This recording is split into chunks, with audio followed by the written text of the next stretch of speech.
Okay, so how are you, Steve? I'm well confused, obviously. Otherwise, I would have been here on time. I've got like a big pile of stuff I'm supposed to have had done last week, but I kind of disappeared over the weekend and played a gig up north, and now I have to make up for that. And because I was actually here early, and I went, Okay. oh, well, just start working a little. Right. Boom! I go, oh, look, it's after 12 o'clock. Oh, Supposed to do? Oh, yes.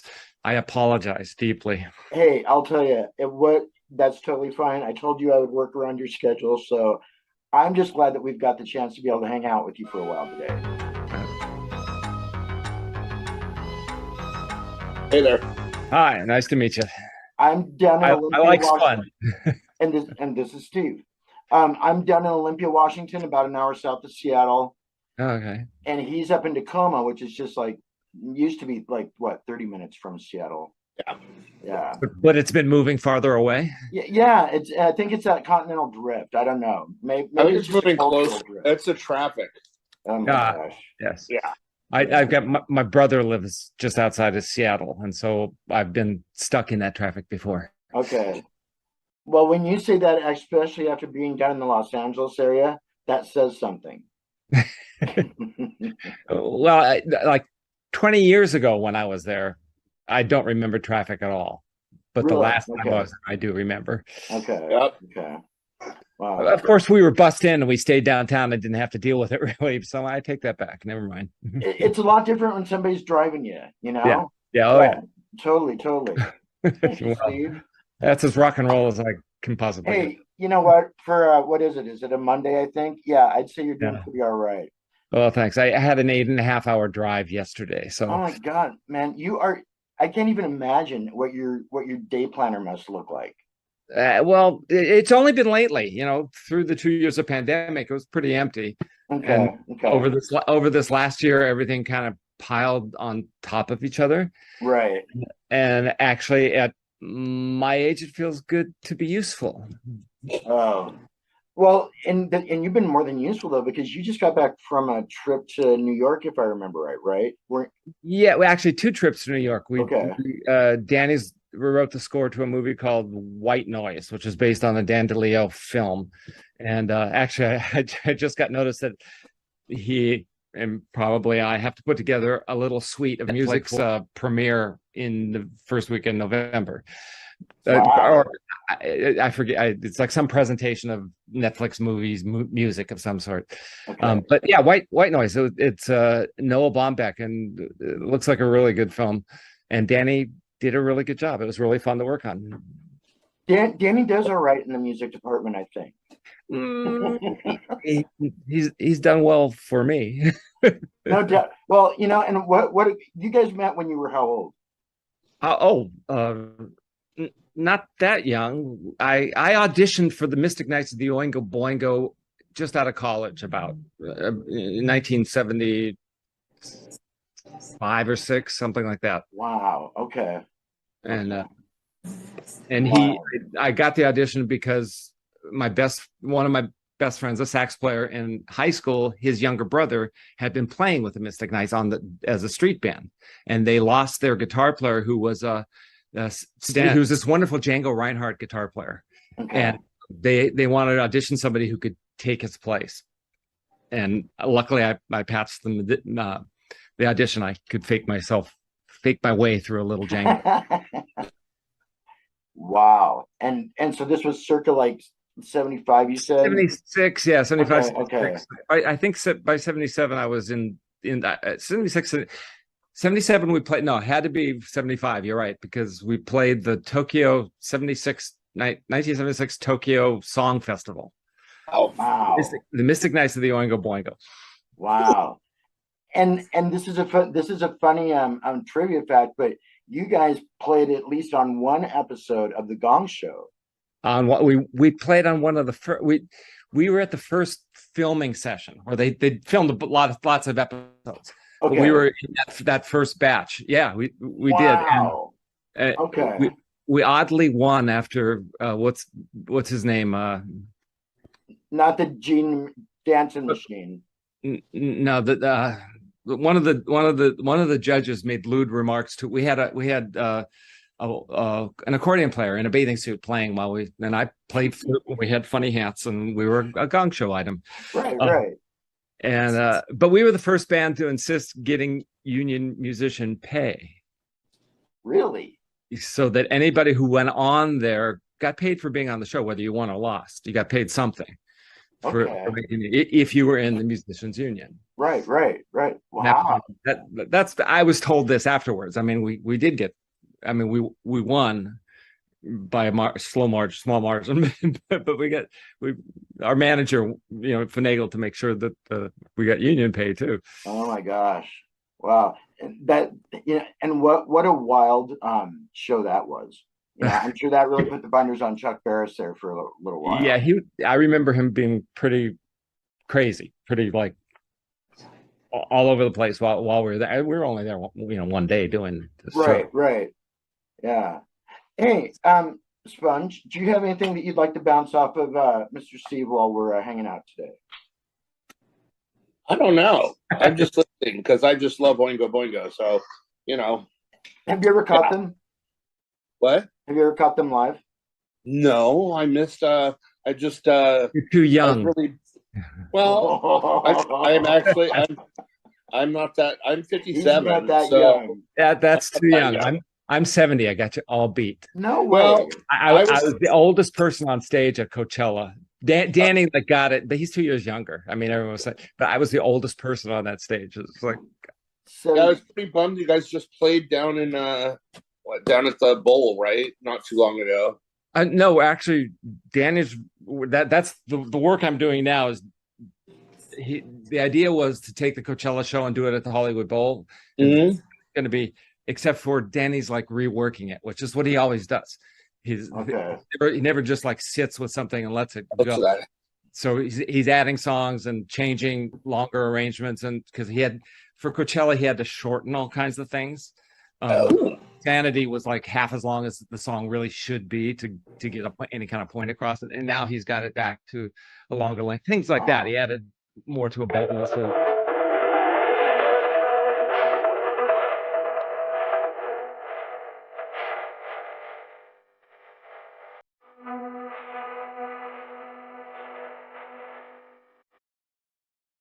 Into a Batman suite. So I'm kind of responsible making sure the charts are there and ready to go, and they're starting rehearsals next week. So yeah, no, he's been busy. He's busy.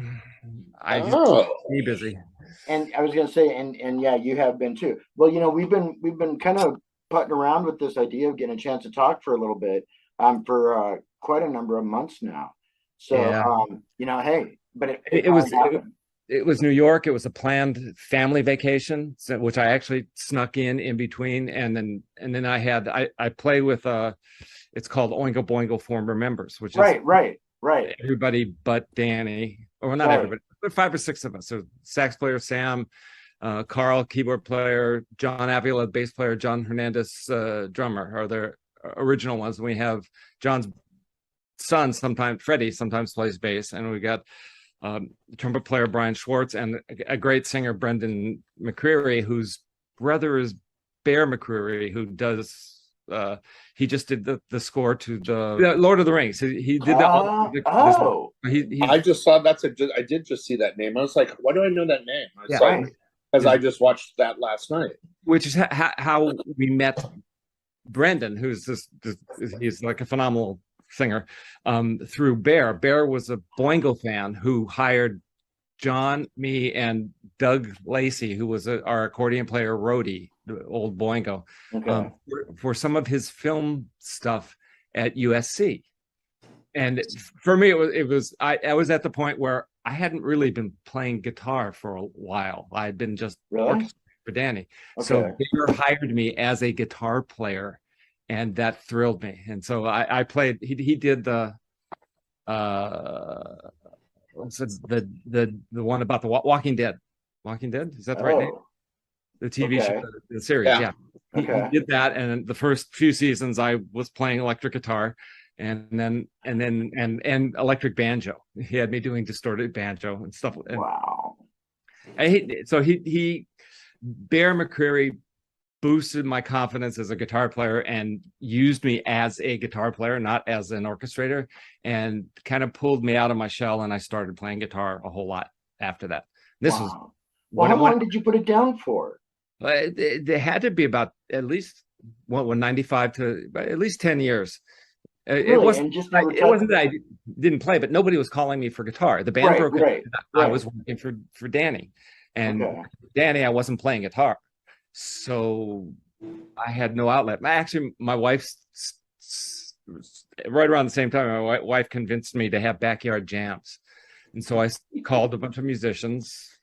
Nice. To come, and we and their families, so it ended up being a family thing, right? But I wanted to make it a theme, and I didn't want musicians coming being expecting to know all these things, so I would spend a whole 2 or 3 weeks putting together charts, just fake charts, so that we did the Beatles, we did the Beach Boys, we did the Cure, we did Radiohead, and so every one of the jams had a different theme. Right.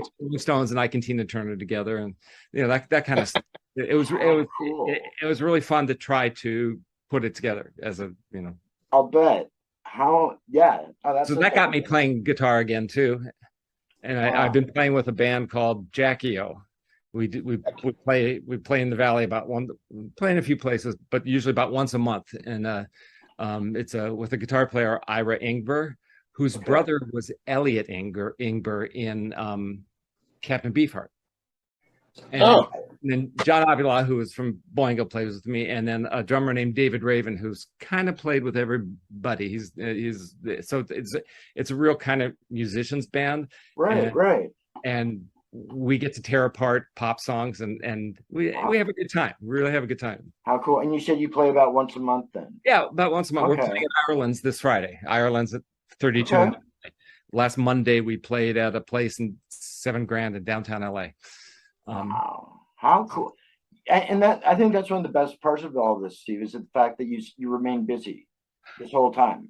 I've been so lucky. I'm managing to play with at least 3 bands. I play with the Vatos former members. We just played Saturday up at the winery in Saratoga, California, and I still play with the Strawberry Alarm Clock when I can. The Strawberry Alarm Clock was the clock. Well, he was in the Strawberry Alarm Clock. I just recently found that out. I am now kind of. When I can, I play with them, which is as much as I can. But you weren't then, though.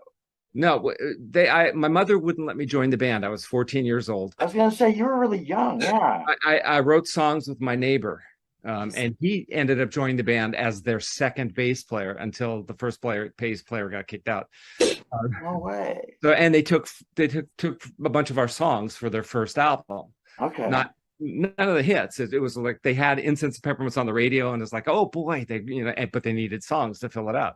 Okay. So the drummer was a friend of my next door neighbor who was a bass player, and he and I had a book of songs we'd been writing as kids in my bedroom, and they ended up on this Strawberry Alarm Clock record. So oh my gosh! I credit the fact that experience allowed me to become a music major in school. My parents saw that I was making money, as musicians at 14 years old. So I got, when I said I don't want to be a doctor, I'm going to switch my major, I didn't get much flack. they said, well, maybe you should. So I took like physics courses and biology courses as a backup. Right. Yeah. I finished my my composition major at UCLA, and I credit that with being able to. After that, I started playing at the Holiday Inn. What do you do as a musician? It was like I realized that wasn't a good financial Right. move. You get the parents rethinking their whole idea now, Steve. Right. Yeah. Yeah, but it came in really handy, years later after being with Mystic Nice and Boingo. Mystic Nice, I got to do some arrangements, and Boingo, I ended up doing lots of all the horn arrangements and things like that. Okay. And so then when Danny had this chance for the film, he knew I had education, which right. Well, you wouldn't be employed by somebody of his range and talent if it weren't for the fact that you had your own. And the thing is thank you. Steve, you're as much of a part of Oingo Boingo. I mean, one of my favorite album covers, and I think it's actually the backside. Oh, and I want to say it's Nothing to Fear, but I could be wrong. But no, it's this really fearful look on your face, and I don't remember what you're looking at, but I love that. We were tricked. We were told that at the time there was a Motels album where all you saw was the eyes and lips. We were told that's what it was going to be. So they put white makeup on us, but it wasn't enough white makeup to make it happen. So the picture didn't turn out at all like they said it would. Oh no. And at that point it was too late. Oh my gosh. Yeah, you gotta love those people at the record companies. Yeah. Boingo used to do like a Halloween show, correct? Boingo always, well, because some of the material is very Halloween. It was Danny's favorite holiday. So yeah, we used to do big at Irvine Meadows, which is, I forget, it changed names. It was something else. It used to be Lion Country Safari, and it was funny that at the gig last weekend, a guy came up and said that he would he loved the Halloween shows there because they decked out a whole Halloween scary stuff to walk through before you got the thing. So our name became synonymous with Halloween here in Los Angeles. Right. I mean, that's the Dead Man's Party gets airplay every year. Yeah, right? I was gonna say Dead Man's Party is probably on every Halloween various artist soundtrack now that there is. The nicest thing happened a couple of weeks ago. One of those shows where there's people who haven't heard the song at all, and they react to it, kind of thing. Oh, maybe they were acting, but it was really sweet. They really like, oh, I could dance all night with that. Oh, listen. It was exciting to hear younger people who had no idea. They read a bio of Danny, and then by the end they said, oh, I know I'm Nightmare Before Christmas. Right. Before they claimed not to have heard of him at all, but that they loved the song, and so that made me feel great. No doubt. Well, those millennials, there's a lot of liars in the bunch. Oh, really? You're not my kids. As if there's no liars in my. Are you kidding me? Yeah. No, I'm not just narrowing it down to them. No, that's funny. But it is cool though when you see that resurgence happen.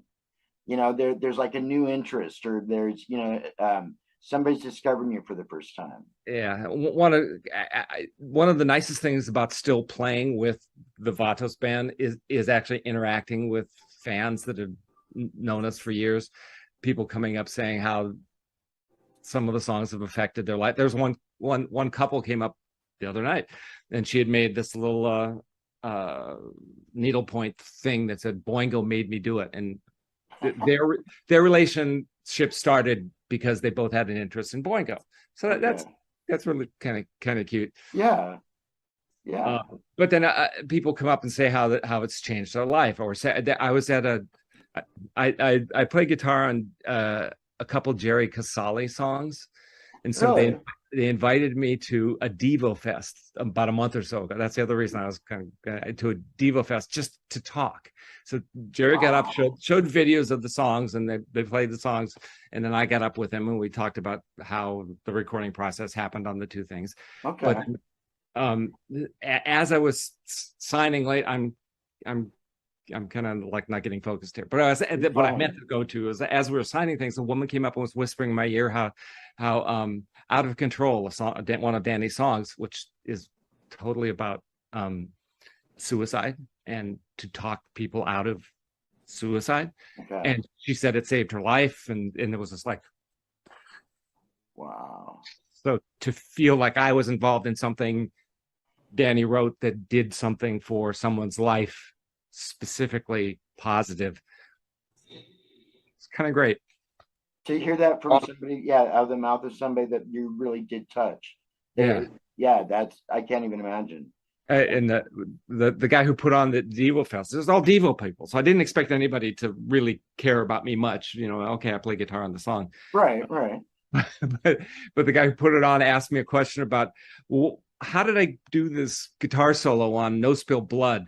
What was my thinking? And I go, that was 35 years, 30. And there's like we put at least 3 different versions of it. There was the record Alive. We did about an album called Alive, where we did that song also, and then we did our final farewell concert. We did that song. So there's 3 different guitar solos. I'm pretty sure they're completely different because I don't remember memorizing any of them.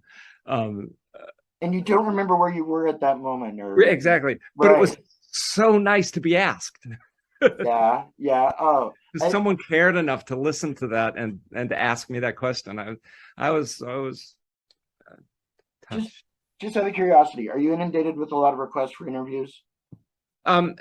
Actually, just in this last month, there was like 4 other on my desk that it kind of had been putting off, just like I've been put off you until you nailed me. Hey, I got you out of the way. That's all I care about. So. With me, because I'm awful, as you can tell, I'm just not good at interviews. I'm uncomfortable. You can tell I'm nervously talking. Great.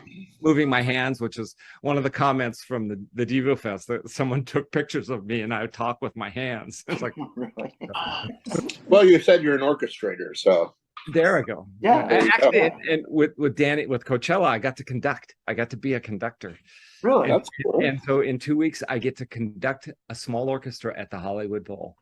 Wow. Really cool. Wow. It'll go on my resume as if someone will hire me for that. How cool! Now, is that Danny's production, or is that Oh yeah, Danny's been Okay, so he's got that. And that is that including Halloween night or just right before Halloween? No, it's the 28th and 9th. Okay, 29th. Friday and Saturday, whatever days those are.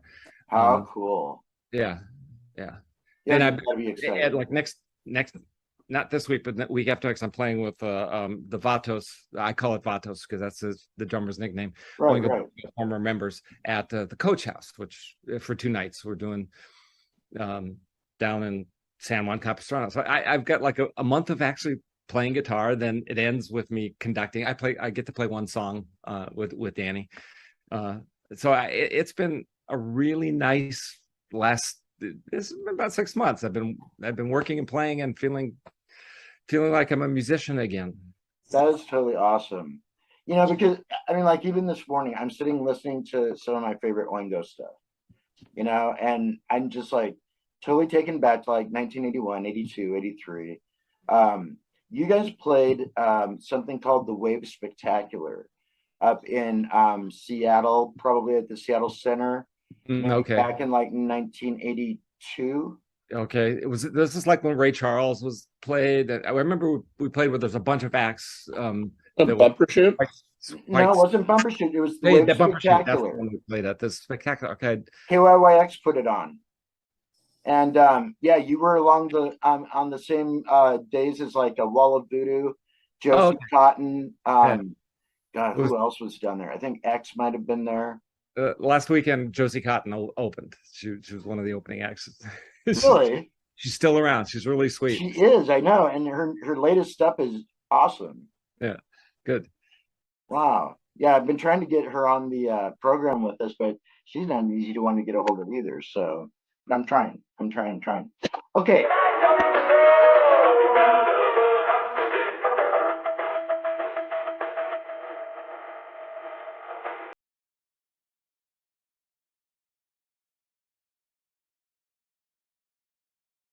Okay. So with us kind of bringing that up, and now Sponge, are you sure there's nothing we have to bounce off of it yet? I don't know. I'm just enjoying the little history tour and everything else. And I keep plugging in all the band names you keep mentioning so I can. We don't get good tours up here.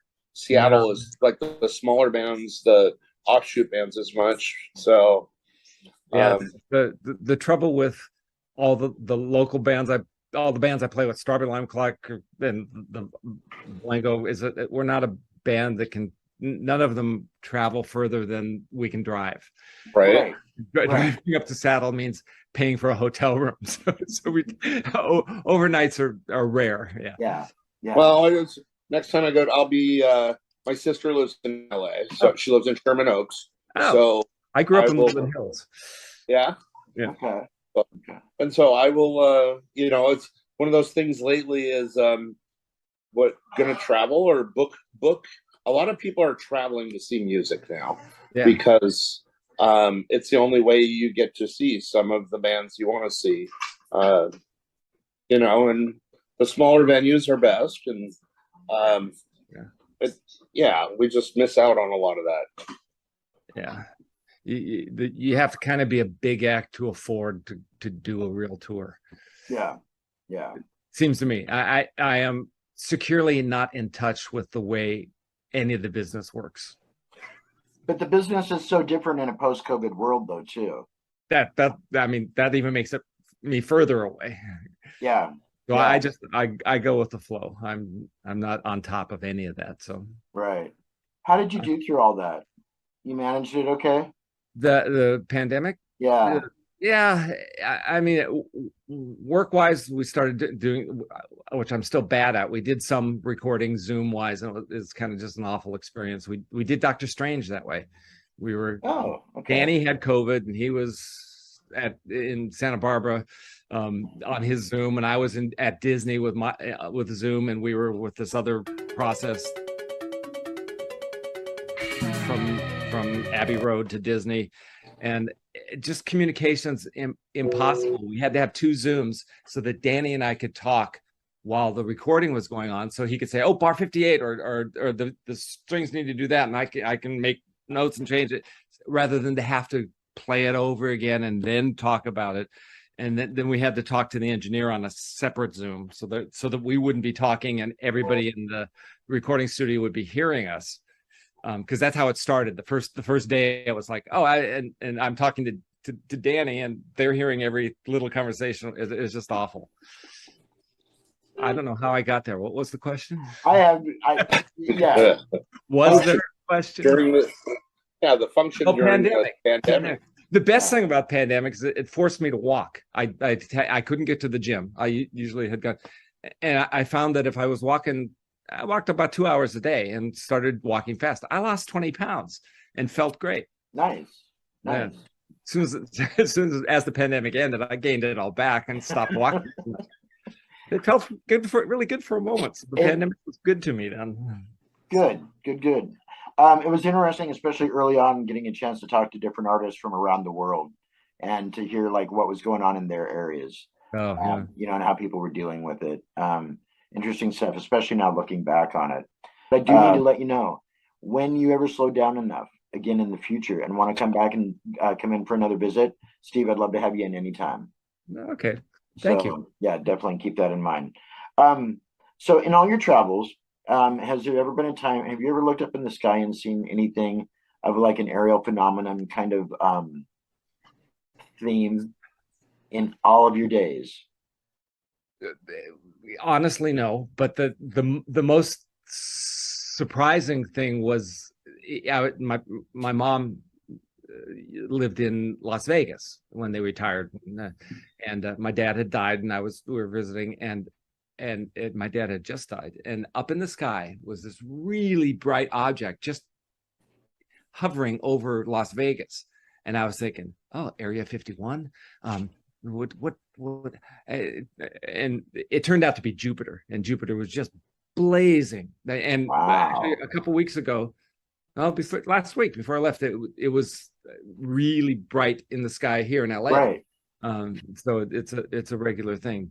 But that had me thinking that I was seeing a flying saucer for a moment. I'll bet. Wow. And the desert is such an awesome place too for like stargazing. Yeah. Oh Yeah. my gosh. Yeah, from one end to the other. I love that. Have you ever been to Integratron? No. Oh, do you know where Pappy and Harriet's is near Joshua Tree? Pappy and Harriet's is a big bar, that like it's a hipster kind of place to play.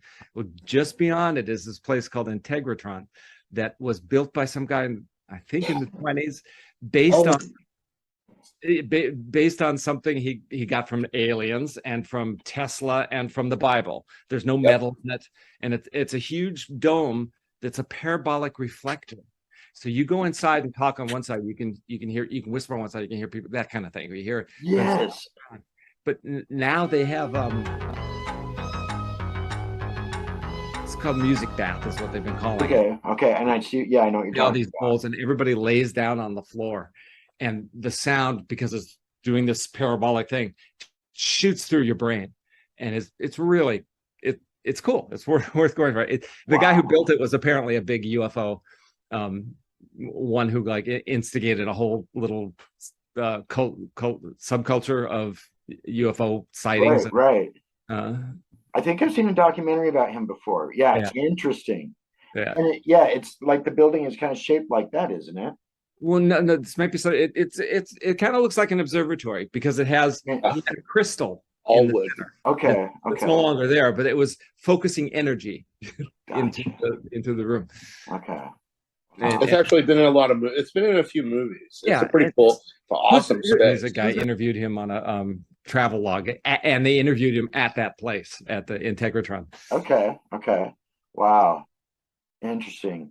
Yeah, there's some weird, wacky stuff out there. Actually, Sponge was one of the regular panelists on this podcast that we did for about almost 2 years, called Hook, Line, and Thinker. Came completely out of the blue, but every week we talk about we like review different footage of like aerial phenomenon and cryptids. Okay. Yeah. When you get him off of TikTok, or when you see him on TikTok, you really have to like, kind of shake your head and just like, there's some great filmmakers out there. But there's some out there though that are just like, if that's not CGI, that's freaky stuff. Yeah. No, I've had I say I haven't had any sightings, but I've had friends who I trust completely and relatives say that they have seen things. My son's ex-girlfriend's father was on an airplane where everybody saw something, and they brought them down and had to debrief them. They made them land someplace else and debrief them so to convince them they didn't see what they saw. I don't think I'd get back up in the plane after that. I think I would be done flying for a while. I would go again. Yeah, of course. Wow, how interesting. So we know what's going on with you in the relative near future. What are your words? Do you have anything to say to the listening and viewing audience today? Any words that you want to pass on? Yeah, it is. I just Halloween's technically about the dead, and it's something that everybody should respect their ancestors. Right. I often, kind of think of my parents around Halloween and how much fun I had with them growing up, and on Halloween particularly. And anyway, yeah, have a good time, but remember, have a great time. You've got some cool stuff coming up. Thanks for having me. Thanks for inviting me. Oh yeah, you bet. I'm just glad that we had a chance to be able to spend some time with you today. So let's see. I'm trying to think. What is your favorite movie monster? If you had to pick one out of all of them, which one would it be? Or your top two? The Thing and The Crawling Eye. The Fly, when I went and saw it as a kid, made me run out of the theater at the beginning. And War of the Worlds, when The Thing first came up out of the original World of Worlds came up and zapped the farmers, I ran out of I had a problem with that. But no, the thing I remember being terrified with the original thing. The original, Right. the carrot, Yeah, it just the giant carrot, what? the giant carrot. Yeah, the giant carrot. Yeah. And but the crawling eye was the other creepy one because it was the mountains and fog. Do you remember what the crawling eye? The aliens came down from somewhere and there was all this fog over the top of the mountains. Well, it kind of looked like San Francisco with the towers and where there's always fog on the top. And Steve, I want to say thank you so much for taking some time today. Totally have appreciated having a few minutes with you. My pleasure. I hope you edited this so it makes some sense. We will edit this down. No worries. I promise you I will. Hi, I'm Steve BARTEK, my orchestrator, guitar player, and you guys should be watching and listening to the Groove Zone out of Olympia, Washington. Woohoo! Rock and roll. Thank you, Steve. That's as rock and roll as I can possibly. Hey, you know what?